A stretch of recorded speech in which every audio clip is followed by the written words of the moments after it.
isang larawan na hindi ko malimutan. Aking natatandaan ng tinanong aking magulang, ano ba ang gusto ko pag lumaki ako? Ang sabi ko ay ganito, gusto ko maging tanggero para pabagsakin ang mga lasenggo. Nang lumaki ako, hawak ko ay bote't baso, nag-aalok ako sa tuwing may daraan sa kanto. Ihanda na ang lamesa, ilabas na ang pulutan. Akin ang kwentuhan at inyo ang halakhakan. Ako ang gitarista at tayo'y magkakantahan. Tayo'y mag-e-enjoy kahit abutin ng agahan.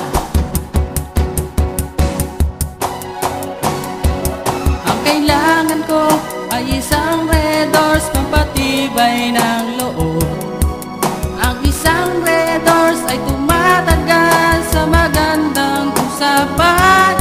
Ikot na baso ay hindi laging iyuwat sa akin lamang. Ang sabihin mo sa iyong kasunod, Pare, basta't maghintay ka lamang. Nakunad tikim, mata ko ay nagdilim.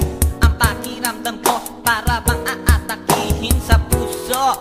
At gusto ko na sumuko sa aking pagtayo. Bigla na lang akong nahilo na nakita ang aking ulo. Lakad ko'y di na derecho at ang aking paningin pablong na ang mga baso. Ako'y napayuko at balik sa dating pwesto. Pero ayan na tanggero, tatagayan na ako. kung hindi man ngayon ang tamang panahon na para uminom, gagawin ko na ngayon kahit anong posisyon, kahit walang okasyon.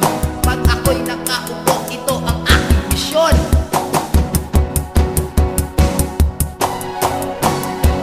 Ang kailangan ko ay isang Red Horse pampatibay ng loob. Ang isang Red Horse ay tumatagal sa magandang usapan.